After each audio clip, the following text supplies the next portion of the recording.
Hey guys, welcome back to a Trip of a Lifetime podcast. I'm Celeste, And I'm Jasmine. and today we're going to be reviewing the episode Rose, the first episode of the first season of New Who. It was written by Ross T. Davies, it was directed by Keith Boak, and it was aired on the 26th of March 2005. So, what was your overall thoughts of this episode? I thought it was a very good introduction to Rose and the reboot of Doctor Who. And I thought it introduced the character very nicely. It was slow at the very beginning, but then it went very fast paced, which kept the audience's attention. It's interesting because I think I disagree with you on that. I mean, I think it was very fast paced through most of it. I mean, think about it, like it starts off with that montage of Rose's life, which I thought was very clever of Russell to do because it kind of tells you who Rose is in like 2 or 3 minutes. She's got a mum, she's got a boyfriend, she works at a shop, she's working class. Her dad's not around, like things like that you automatically can tell. It's interesting. It introduces us to Henrik's, the department store, which does pop up quite a lot in Russell's era, especially in season 1 and 2, and a bit in 3 and 4.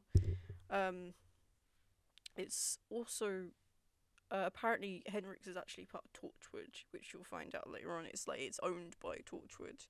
And there has been some posters on the latest set of Doctor Who, when they're filming the 60th, and it says Henrik's on them, which is interesting. So it looks like Russell might be bringing that back. What did you think about the Doctor's entrance? I thought it was very great. It was very sudden, and it kept the audience compelled the whole way through because he just suddenly grabbed her hand out of nowhere and was like, "Run!" Yeah, it is a really iconic scene, I guess. It's the first time you ever get introduced to the Doctor, because Rose is the audience surrogate. I mean, the companion normally is, and so it kind of links to the way later on in the episode when we see the TARDIS for the first time. We see it from the perspective of Rose. She runs round the TARDIS, runs in, and you see it for the first time. About the Autons as a villain, because I don't think, I mean, they do pop up in series at the end of series 5, but they look very different. We're not going to get into it because of spoilers, but whereas I think this is the only time that we actually see them as like shot with no dummies like they are in the classic series. What do you think about the practical effects? Because personally, I found I was quite surprised at how I could tell that they were people in like costumes. Because normally I'm watching that episode and I'm like, yeah, it's the Autons. Whereas this time I was like, I can clearly tell it's a guy in a suit. You know what I mean? Like, maybe it's just because I was analysing this properly, because I noticed a lot of things with this episode that I didn't the first time. Are there any like small details that you've picked up? Yeah, actually, I also noticed that most of the mannequins that came alive were male. Yeah. And I was like, Rose, how are you not picking up that most of your mannequins are female and you're in a basement full of a lot of male mannequins? What do you mean? I'm confused. So, in a department store, I know they have probably other sections for female or male, but most of the ones that we saw in the first few minutes where she was in the actual store, they were mostly female and they were wearing a similar colour palette to her. Were they? Yeah, they were. They were like a dark pink kind of shade. Never noticed that before. Fair enough. But what's the relevance of them all being male? Like, I get that. Well, I just think, so Rose walked into the store and most of them are female that she works with, but in the storage facility, it's 50-50 split, which isn't exactly right because of the store. I'm not making any sense. No, I kind of get what you mean, but I think you might be reading a little bit too much into that. It's probably because they just had more of the male mannequins available, or because most of the guys wearing the costumes would have been males. So they went with, because height-wise, they went with the male mannequins. I think that's just what that is. One thing I noticed in there's that scene where the Doctor's like flipping through the magazine and she's flipping through the book. He's like, oh, that wouldn't work, she's gay, he's an alien, or was it the other way around? I can't remember. Yeah, it was the other way around. He's gay, she's an alien. There we go. And then he's flipping through the card deck and gets all over himself and things like that. That I noticed before. Because I've always loved the fact that, you know, the Doctor can just flip through something and absorb all the information, but just chooses not to do that most of the time. But the one thing I've never noticed before is the fact that when Rose is talking, because you're normally focusing on the Doctor, she actually says that she and Jackie used to have a cat, which I've never registered before, because it makes sense, you know, why else would they have a cat flap? You know, because it's implied they've lived there for a while. But it's just something that I just never picked up on, which is interesting, because I've watched that episode easily about 3 or 4 times before this. So, what was something else? Oh yeah, that a bit in the same scene, or later on, where Mickey it was slightly earlier on, where Mickey with the mannequin arm, it kind of foreshadowing the Doctor later on, where he's like pretends to get choked by it, you know what I mean? Like, just small things like that I really like. What about you? Anything you noticed? So when Rose goes to see the Doctor Who website guy, I don't know his name. I'm sorry. Clive. I love him. Mark Benton. I love him. So when she goes to see Clive, she knocks on the door and they have a rose glass panel. So they have a glass panel in the front door that has a red rose on it, which is symbolic of Rose. Yeah, never noticed that. Cool. The light as well in the background also has a rose on it as well. Yeah, you're noticing loads of things I never did, but I was like, oh. So that's most of what I've noticed. Yeah, what about the JFK thing? Because we both noticed that, and we briefly discussed it beforehand. But there's that, the photos of JFK with the Doctor in the audience. But the interesting thing about when that shooting happened is it was the day before the first episode of Doctor Who ever aired. The 22nd of November 1963 is when JFK got shot, and the day after, on 23rd, is when Doctor Who was first aired. That's why the 23rd is Doctor Who's birthday. I really liked that this, going back to the start, we're jumping all over the place. This is not structured at all. Like, you can tell this is unscripted. Right at the start, where Rose is in the basement, I loved that they really played on the horror movie tropes. You know, because Rose is clearly the final girl. You know, where, you know, you've got the Loki lighting, it's really dark, you've got these long takes, and, you know, she's shouting out for people, which is the worst thing you could do in that kind of situation. And then she's, you know, doesn't really understand what's going on to start off with. Which I really like, because, you know, especially in the later seasons of Doctor Who, you don't get that horror aspect as much, and I just really like that. Anything you've thought of? I was gonna say, this is at the end now, jumping again. Okay, sure, why not? I also noticed, I know this might just be me overanalyzing something again, but I also noticed that Rose only goes with the Doctor after she finds out it's a time machine. And she probably thinks maybe she can save her dad. Spoilers. But yeah, no, I thought that before. You're not the only one, but that I don't think you're reading too much in. Like, that is something people have thought before. What about the CGI? You know, you're the VFX expert here, compared to me anyway. What did you think about the CGI? Because some of it was... I mean, this episode, I don't think it aged as well. Whereas there are other ones in this series, an upcoming series, that I think did. So, you know, what do you think about that? I liked when the London Eye emitted those sound waves. That one was good. But I wasn't as keen on, like, the bin scene with Mickey. Or when he starts having, like, chopping knives as hands and headlessness. And I wasn't as keen on those. Oh, it's so funny, though. It's a meme. Like, you know, you don't really take it seriously. I guess for 2005, on the budget the Doctor Who had at that time, it's not too bad, but it still hasn't quite aged well. Why not just... Should we skip to the end now? Why not? I have something else to say. Okay. I have something else to say. What? So this is me overanalyzing more stuff. Go for it. So there's a speech when the Doctor is talking to the Autons? Or is it the Nestine Consciousness? Yeah, them. Yeah. I'm sorry, I'm not really as, yeah.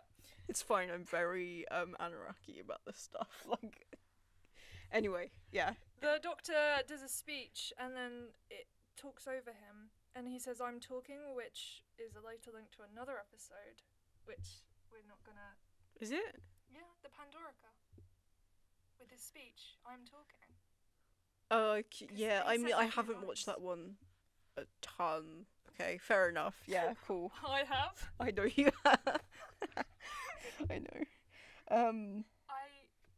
Sorry, one more thing. I also noticed that there was 3 brides in the window with the mannequins, Okay. which could spoilers ahead now, which could later link to Donna, River, and Amy, Why those three in particular? because they get married.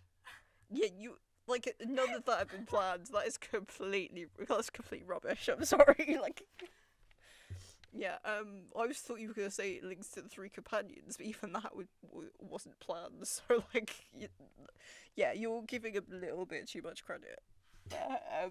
Yeah. Anyway. Oh yeah, there was some like jokes and stuff. Like, that really got me off guard. Like, I forgot about the breast implant joke that Rose puts in there. I'm like, oh my god, like it's so. It's that sort of sense of humour that, if that came up now, people would be like, oh my god, this is a kids show. One of my favourite bits of the episode, I think, was the Doctor as the waiter. I mean, we really are jumping around here. This is not going to make any sense unless you've recently rewatched the episode along with us. But yeah, the Doctor is the waiter. It's very reminiscent of that episode of Sherlock, which is obviously written after this, where Sherlock's like, "Hey John, it's me," like as the waiter. But yeah, it's very clever because it's like, unless you've watched the episode a few times, because it's just his voice in his hands. And you're focusing on Rose and Mickey. It takes you a little while to cotton on, and then obviously they cotton on a little bit after you, so there's a little bit of dramatic irony there. But I just think it's very doctory. It's very he just uses the cork to reveal that it's not actually Mickey, then rips his head out. I'm like, okay, okay, sure, why not? Yeah, we also got a few things like the first mention of the Time War, or a first reference to it, and also there was a thing about the sonic screwdriver that I noticed, where when the Doctor used the sonic screwdriver for the first time, they used an effect where blue waves came out of the sonic, and they've never used that since then, as far as I can tell, which is really interesting. They clearly didn't wanted to do that, and then clearly didn't have the budget for it to continue doing that through the series. Also, the Auton gun sound effect is the exact same sound effect they use for the Weeping Angels as they move. I've never noticed that before, but it was really obvious when watching it. I'm like, hold on, that's, you know what I mean? It's that just really distinctive sound. It's the same sound effect. There's the mention of the Shadow Proclamation, which becomes a big thing, especially in season 4, but they do get referenced quite a lot after that. I'm not sure whether they get referenced in later seasons. I'm not sure. I think they might do possibly in series 5, and I have a feeling they might have referenced them again in series 12. What? I think they did in the first episode of season 5. Yeah, that's with the Atraxi. Yeah, that makes sense. Okay. And then there's that thing that Russell does, mainly in his era, that hasn't been done in the Moffat era or the Chibnall era, as far as I can tell. Is not only do they cut to normal people running, which they kind of did do in Chibnall era, but not as much. And how they're getting affected by the attacks and stuff. It makes it feel a lot more real. But also, they use news footage, fake news footage where, they're reporting on this alien attack. And that's used constantly throughout the Russell's era. It's also used in one of his other shows, Years and Years, which I highly recommend if you haven't watched it. It is, especially with the current climate, it is terrifying. I swear I almost had a panic attack at the end of the first episode, but it is so great, and it uses those kind of things, linking back to, regular people, because especially in the later seasons, you often forget that there are other people around, that are also getting affected. Yeah, anything else to add about this episode? What would you rate it? Would I rate it? I think I rated it a 6 out of 10. No, sorry, 7 out of 10. Because I really loved the character work and the way they developed Rose as a character and the Doctor. And I thought the plot, while not amazing, was pretty solid. What about you? A 4 at most out of 10, but that's just my personal opinion because A 4? yeah, 4 because I wasn't as keen on it compared to other things. Obviously that's it. This is mostly because I wasn't as keen on the graphics, and I thought the story always blends in, and I always forget about it because it never stands out to me compared to the next episode. That's interesting, because I always remember this one because it's the first episode. But I guess, I don't know whether you watched the first... I'm assuming you watched the first season in order. Yeah, I guess I can forgive the graphics and the production value because this is what they could work with. You know, this is state of the art for them back then because, you know, they didn't have the Star Wars level budgets because they would, you know, their CGI was a lot more advanced at a lot earlier date, but, you know, working with a small budget, you know, like, obviously compared to nowadays where they kept raising Doctor Who's budget and, you know, the technology got better as time has gone on and it's been more accessible, so I guess that's why it's better now. So I guess I can forgive it for that because honestly the storyline still holds up.